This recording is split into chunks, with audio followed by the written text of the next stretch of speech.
Well, good afternoon, everybody, and welcome back to another edition of the Warmies. I'm your host, Mike Gould, here with you on this Sunday afternoon. It is East Asian Celebration Night at the Saddledome this evening as the Calgary Flames take on the Anaheim Ducks. I'm coming to you live from the Sports Interaction Studio, and we'll just get right to it with a look at the lines for this game at the Saddledome in Calgary today. The Flames and the Ducks. The Ducks are riding a long winning streak, but these two teams are even as far as the odds are concerned, both at minus 110. The over-under set at 6 goals and the spread set at 1.5.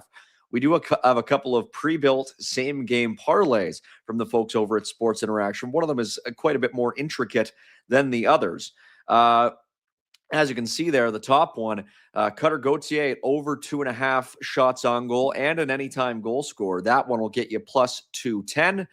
And then the lower one, the result, if the Ducks win, if Cutter Gauthier has 2+ points, if Beckett Seneca has a point anytime, and Jackson Lacombe has a point anytime, that'll be at plus 575. And just as a little bonus there as well, we do have a Flames anytime goal scorer, Nazem Kadri, at plus 190.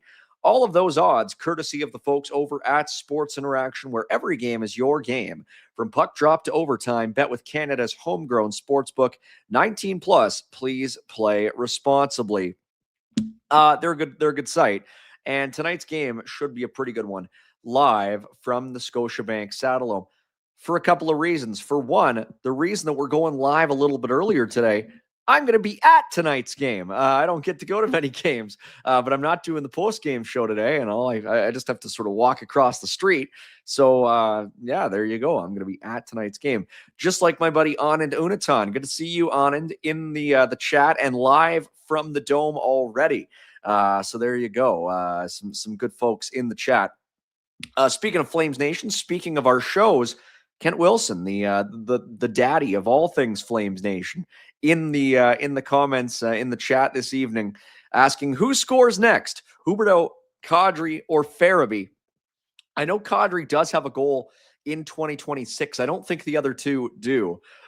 It's a tough question, and let's have a look at the Flames lineup for today's game just to sort of underscore how difficult it will be for certain players on this team to score goals. This is the projected lineup with Joel Farabee on line number 4 for the Calgary Flames with Justin Kirkland and Adam Klapka. Jonathan Huberdeau playing with Morgan Frost and Matvei Gridin on line number 3 for the Calgary Flames. Then we move on to the second line, which is a line that we actually saw quite a bit a couple of seasons ago. Connor Zary with Nazem Kadri and Marty Pospisil. And then the top line, Michael Backlund with Yegor Sharangovich and Matt Coronado. I would maybe even throw Matt Coronado into that group of players who haven't scored a whole lot of late, asking when will they score the next time. On the defensive side of things, a top pairing that we've seen a fair bit of late with Kevin Ball and Zach Whitecloud. Jan Kuznetsov with Mackenzie Weegar on pairing number 2. And Hunter Brzustevich back in the lineup in place of Braden Pahal. He'll be on the third pairing with Joel Hanley for the Calgary Flames today. And between the pipes for the Flames, it is Dustin Wolf wearing number 32. He'll be leaping and lunging across the crease for the Calgary Flames against the Anaheim Ducks tonight. Already seeing a good comment here from Fubar 1982 AWOL. Mike, let's trade Weegar and keep Whitecloud. A, he is younger. B, he is steady. And C, he is a culture guy. Don't disagree with any of those points. I just, by the same token, I think those are all things that folks have been saying about Mackenzie Weegar for many seasons. I think there's a bit of recency bias at play. I think there's clearly something that is up with Mackenzie Weegar this season. He doesn't look like himself. Sort of what we saw with Rasmus Andersson last season. To me, what we're seeing with Zach Whitecloud and the Flames right now reminds me to a certain degree of what we saw with Andrei Kuzmenko and the Philadelphia Flyers last season. You remember the Flames traded Andrei Kuzmenko to Philadelphia around this time of year. Kuzmenko in total only played 7 games with the Philadelphia Flyers before he was flipped to the Los Angeles Kings for a 3rd-round pick. And what we are seeing with Whitecloud right now through 3 games with the Calgary Flames is the heaviest usage of his entire NHL career to date. Zach Whitecloud is averaging 23 minutes and 48 seconds of ice time in 3 games with the Flames. He has an assist. He has an even rating. He has 4 shots on goal. What we are seeing with Whitecloud right now is increasing usage. And I do think this is showcasing to a certain degree. I don't think we're going to be seeing Zach Whitecloud around in Calgary for, it could be just a few weeks. I don't think it's going to be more than a year or a year and a half for Zach Whitecloud with the Calgary Flames. I think at a certain point, the opportunity cost of flipping Whitecloud will be impossible to ignore for the Calgary Flames to a certain degree. A couple of games already in action in the NHL, a couple already in the books on this January 25th. And as Jason Montreal 1981 notes in the comments, Rasmus Andersson just scored his first goal as a member of the Vegas Golden Knights, his 11th goal of the season.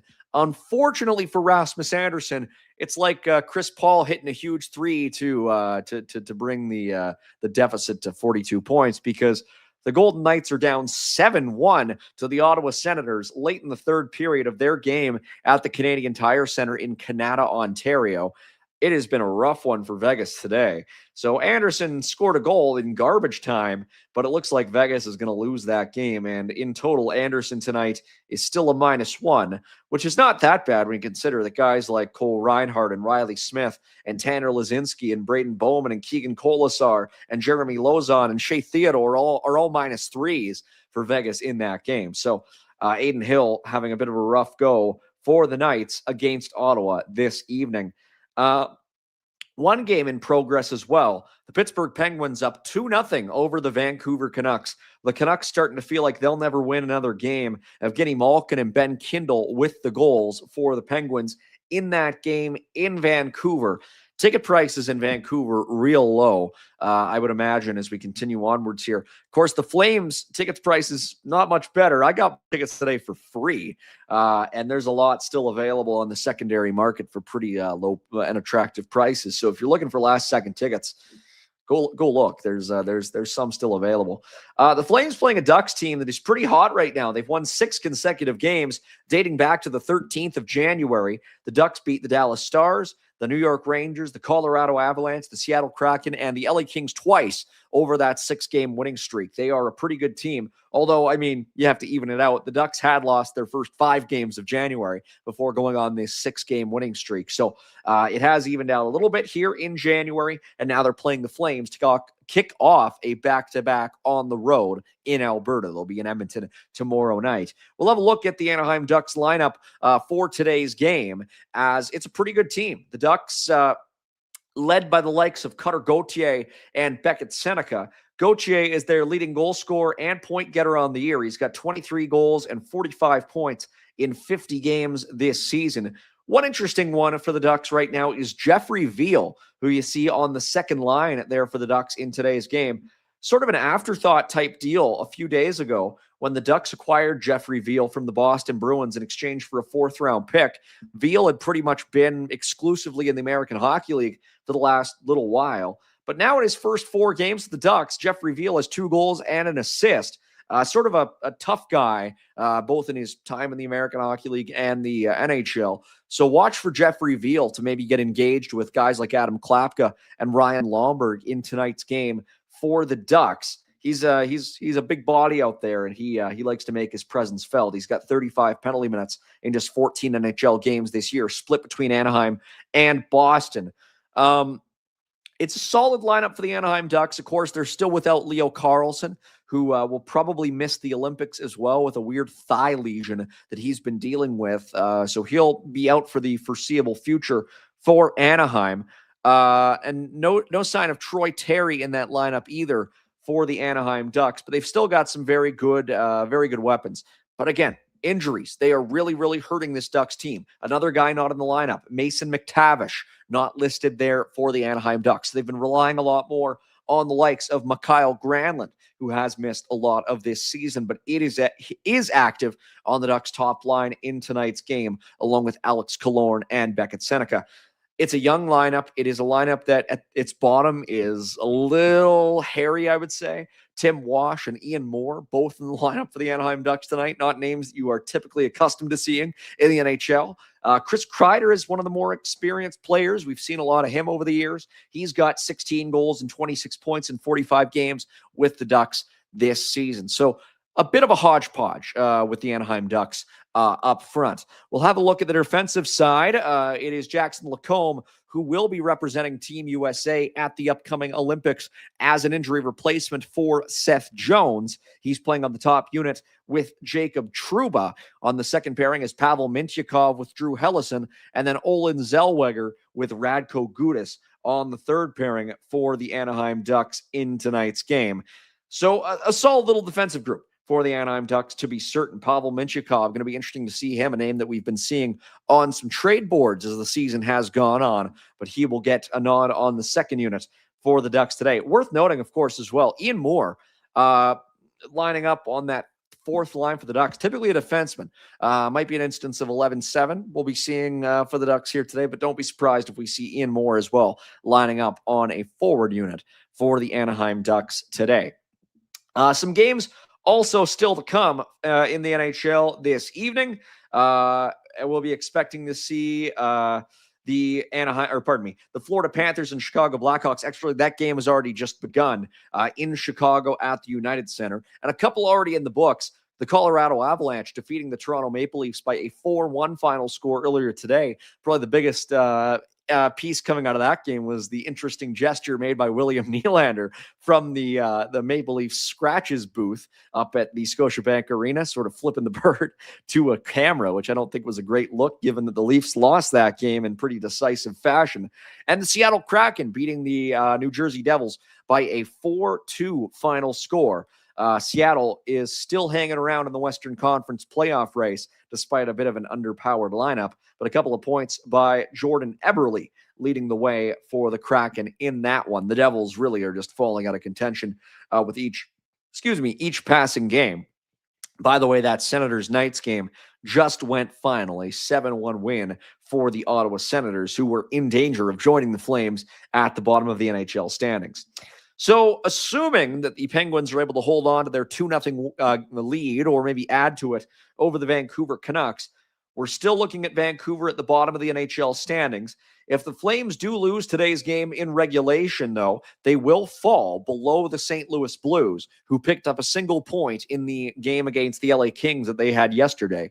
The Flames would technically fall to 31st place in the National Hockey League with a regulation loss to the Anaheim Ducks in today's game. The Flames, they are 3-6-1 in their last 10, and the Anaheim Ducks, they are red hot, as we mentioned. They've won 6 in a row. They're 6-4-0 in their last 10 games.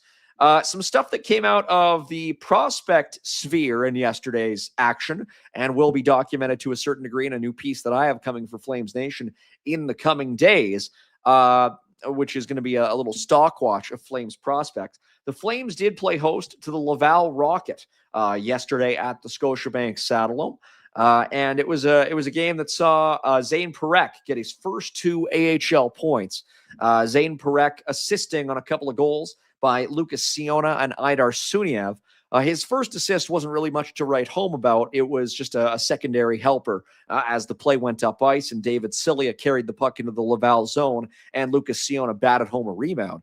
But the second one was pretty nice. Parekh sending a shot from the point. Idar Suniev with a high deflection. And as Jux Chasey says in the chat, Suniev's been heating up of late. I will say, the piece that I have coming tomorrow, a stock watch for Calgary Flames prospects. Idar Suniev, one of those players where the stock is very much trending upwards. The Wranglers have lost a lot of games of late. They've lost 9 of their last 10 games. But Idar Suniev has 5 goals in his last 8 games with the Calgary Wranglers. So some really good stuff. we've talked a little bit about that trade that Craig Conroy made a couple of years ago, where he traded Tyler Toffoli to New Jersey for Yegor Sharangovich and the pick that became Idar Suniev. And the nice thing is the Flames kind of have a player for now in Yegor and a player for tomorrow in Idar. So it's kind of nice that they were able to get sort of two pieces that should just sort of move seamlessly, one in, one out, as the years continue onwards. So it's been a bit of a tough go for the Calgary Wranglers. They will be back in action tomorrow for a rare Monday night game at the Saddledome, hosting Laval again. So if you missed your chance to see Laval play against the Wranglers in what they called, I think they called it like the Carnival after the Carnival out in Quebec. They'll have another meeting tomorrow at the Saddledome at 7:00 p.m. Mountain Time. Might try to get into that one myself. It should be a lot of fun. But the Wranglers did lose 5-3 yesterday against Laval. Also, just sort of worth mentioning, Arseny Sergeyev had, he allowed a 5 spot yesterday against the Laval Rocket.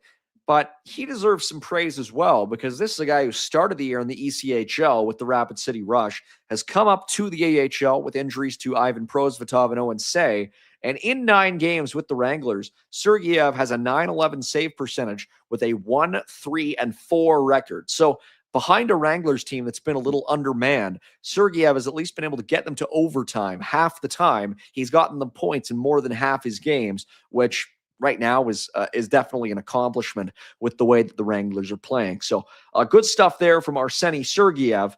And one more thing we want to make mention of for sure as we move forward here, Ethan Wittenbach, another assist yesterday for Quinnipiac. He's up to 36 points in 26 games. And one more time, you can vote for Ethan Wittenbach in the first phase of the Hobey Baker Award selection process by texting 26064. Once again, that is 26064 to 1-844-623-9688. Once again, that is 1-844-623-9688.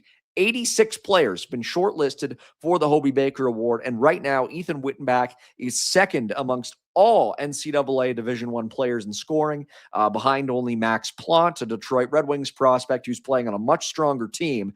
Wittenbach has 10 more points than anybody else on Quinnipiac. He has 6 more points than any freshman in the entirety of NCAA Division I hockey right now. He is putting up a historic season at Quinnipiac with the Bobcats. So he deserves a little bit more respect and love as well, as he continues to vie for the Hobey Baker, an award that freshmen almost never win, especially not 18-year-old freshmen who won't even turn 19 until February. That's what we've been seeing from Ethan Wittenbach this season. It's been remarkable stuff. We'll have another look at one of the props from the folks over at Sports Interaction. We had a look at some stuff earlier, and now we'll look at the shot props. Interesting stuff here. There were fewer players listed for today on the shot props at Sports Interaction, but they're really sort of going for quality over quantity, what we see here. The over-under set at 2.5 for 5 of these 6 players: Backlund, Kadri, Uyghur, Sharangovich, and Coronado. The other one here is Joel Farabee, who the over-under is set at 1.5. Kind of an interesting one here with Farabee being on the 4th line. I might actually go for the under on this one. Farabee this season has 10 goals and 19 points in 51 games. Feels like he's been stuck at 19 points for quite some time. Doesn't have a point since January 7th when he scored a goal against Montreal. That is his only point of 2026 so far. Farabee has 1 point in his last, let's count them, 1, 2, 3, 4, 5, 6, 7, 8, 9, 10, 11, 12, 13, 14, 15 games. 1 point in his last 15 games for Joel Farabee. So a guy who the Flames certainly could use a lot more from as the calendar continues to tick onwards in 2026. But then again, if you're sort of looking at it from a team tank perspective, you're also saying maybe we don't need more from Joel Farabee. Here's a good one from Ken Alicia. Hey, Mike Gould, is there a player, either NCAA or juniors, that is starting to gain momentum and is climbing up the draft board? That's an excellent question. Might need to come back to me for that one. I mean, the one that is really heating up right now is Keaton Verhoff at North Dakota. And I mean, not exactly a player who is, underrated in the draft sphere, but a guy who had sort of a solid start to the year at UND and is now really heating up. Verhoff had a goal and 2 assists against ASU last night. He had a goal and an assist the previous night in a 7-4 win over the Sun Devils. He is up to 17 points in 22 games with North Dakota this year. I mean, with Verhoff, if you draft that guy, you're sort of saying, I really hope what I get out of this is a Jake Sanderson. I mean, like the interesting thing to me is that with Verhoff and Zane Parekh, the 2 top comparables for both of them are Senators type players.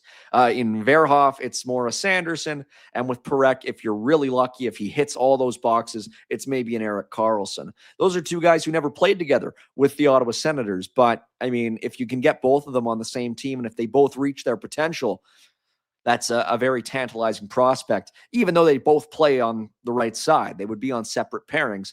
But it's certainly an interesting prospect for sure. Seeing some folks in the comments talk about Tynan Lawrence as well. Tynan Lawrence had a bit of a shaky start to his tenure at Boston University, but is now sort of playing, you know, at least he scored his first goal with BU the other night against Providence College. It's still been a little iffy, though. He only has 1 goal through 7 games at BU. That's his only point as well. So far, he's a -4. He's starting to take more shots. He's starting to get more ice time. He's played more than 20 minutes in each of his last 2 games at BU. But I don't know. I don't know if it's just BU that's struggling. I mean, they've lost 4 out of the 7 games that he's been playing. It's a bit of a tough one right now at BU for Tynan Lawrence. So I don't know how much that's going to affect his draft stock because he was playing so well at the USHL. The other one that's interesting, and somebody in the chat just mentioned it, Jason Montreal mentioned, is Caleb Malhotra, who right now is ranked at number 20 on the Elite Prospects Consolidated Rankings. My expectation with Caleb Malhotra is that he's going to go top 10 and possibly even top 5. He is a player who reminds me a lot of there was the player who went early in last year's draft, and I'm trying to think at this point, went way higher than expected. Brady Martin, sort of a similar progression over the years we saw with Brady Martin, and even a player like Jake O'Brien, where when you see a centerman who just plays a very pro-style game, that's a guy who tends to go higher than the early projections. And with Caleb Malhotra as well, I mean, this is his first year in the OHL. He played in the BCHL last year with the Chilliwack Chiefs. Probably would have stayed in the BCHL if not for the NCAA restrictions being eased. With Caleb Malhotra, though, the only thing that just gives me a little bit of pause is that he is playing on a very good OHL team, an OHL team that is well regarded and well stocked with pro-level prospects. I look at Marek Vanacker, who's there. Jake O'Brien is there. Adam Benak is there. Adam Juracek is there. There's a lot of guys on that team who are very impressive. Jet Luchenko is there as well. So it is something where I just wonder about the strength of that team. If maybe he's being pushed up in his points a little bit more than we would initially expect to see from a player who has maybe a skill set that's more in line with a bottom 6 forward in the NHL. So just something worth considering, but he is definitely a guy who has gone up and up and up on the scouting reports over the last few weeks, couple months. Here's a question from Jux JC. Will Matt Bay-Gritton get over or under 10 minutes tonight? That's a tricky one. I don't know. Matt Bay-Gritton hasn't played a whole lot since he's come back up. I didn't love that he was benched in the last game after a bit of a giveaway that led to the first goal against the Flames.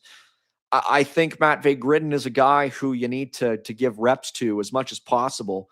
And I would love to see him playing on the Michael Backlund line. I don't know how exactly the ideal slotting is for the Calgary Flames right now. But I think at a certain point here, we're going to have to see them pivot, sort of like they did in Game 82 last year. I think this year it's going to come a lot earlier because they're going to be out of the playoff picture officially before too long. And I'd like to see Matt Bay-Gritton get a little bit more of a leash right now to make mistakes, to make creative, skilled plays. Right now, the Flames are very much in a meat grinder. I keep using that word. They're in a meat grinder type formation where they just keep packing guys in to make the safe plays and to try and grind out wins. And I'd like to see that change before too long. The Flames, I mean, watching these games of late has been just so dull. And I think a lot of folks in the chat would agree with me. I mean, I'm going to tonight's game, and if I have to sit through another 2-1 game or 1-0 game, it is going to be really, really tough to watch. I don't know. I don't know if I'll stay the whole game if it ends up looking like that after 2 periods. So hopefully before long it changes, and hopefully before long we see more of Matt Vigridden. Hopefully we see Matt Vigridden unleashed. That's a player who I'd love to see on a line with Cole Reshny maybe next season, if they do bring up Cole Reshny to play in the NHL a little bit, or even to play in the AHL a little bit. If both those guys start out in the AHL with the Wranglers, that'd be a duo that I'd love to see, because I think they both play very pro-acclimated games. Like we've already seen Gridden play great hockey at the pro ranks, and I think Reshny is going to take almost no time to acclimate himself with the Wranglers. So that's a duo that I would love to see. Ken asking, if you're at the game, who is doing Afterburner? Ken, I don't do Afterburner every game. I don't. But I believe, I'm not sure who it'll be tonight. Let me just double check so I'm not leaving you all in the lurch. Tonight, it is going to be the In the Dome boys. It's going to be Mike and Jordan from In the Dome on the Afterburner show. So I'll have the night off. My next Afterburner will be after the game on January 31st against San Jose. It'll be Cammy and Pike on Thursday. After tonight's game, the Flames will have a big break. They don't play on Monday, Tuesday, or Wednesday. They'll be back in action on the 29th against the Minnesota Wild in Minnesota, before returning home to take on the San Jose Sharks on Jan 31. And then I'll be doing the last 3 before the break. So it'll be that game, Groundhog Day on the 2nd against the Toronto Maple Leafs, and then the Battle of Alberta. I'll be on that one. Not sure who I'll be with, but it'll be Wednesday, February the 4th. And then I'm going on vacation. So it'll be a lot of fun to be able to get out of town. But until then, lots to go. And yeah, if Ken Alicia, get ready for a lot of swearing on tonight's edition of the Afterburner with Mike and Jordan. That'll be just about enough for tonight's show. As Hot Poop mentions, I got to get going. I do live pretty close to the Dome, so we'll be breaking into a bit of a run on the way there. But before then, just want to sign off and say thank you to everybody in the chat. It's been so much fun bringing you this edition of the Warmies. My name is Mike Gould, for my producer Mike out east. Stay warm out there, buddy, because there's a lot of snow that has already been dumped and that is coming, and we appreciate you helping us out on this evening's edition of the Warmies. It is the Calgary Flames taking on the Anaheim Ducks, winners of 6 straight games. Will they make it 7 in a row, or will the Flames pick up a victory tonight at the Scotiabank Saddledome? We shall see. To everybody in the chat, hit the like button, hit the subscribe button. We'll see you after the game on the Afterburner with the In the Dome boys. Until then, my name is Mike Gould, and you've been watching this edition of Sports Interaction Show for Flames Nation, the Warmies. Hey, buddies. Thanks for watching. We appreciate it. Also, if you could throw in a like and subscribe, it does help us out with what it is we are doing. And check out more at Flames.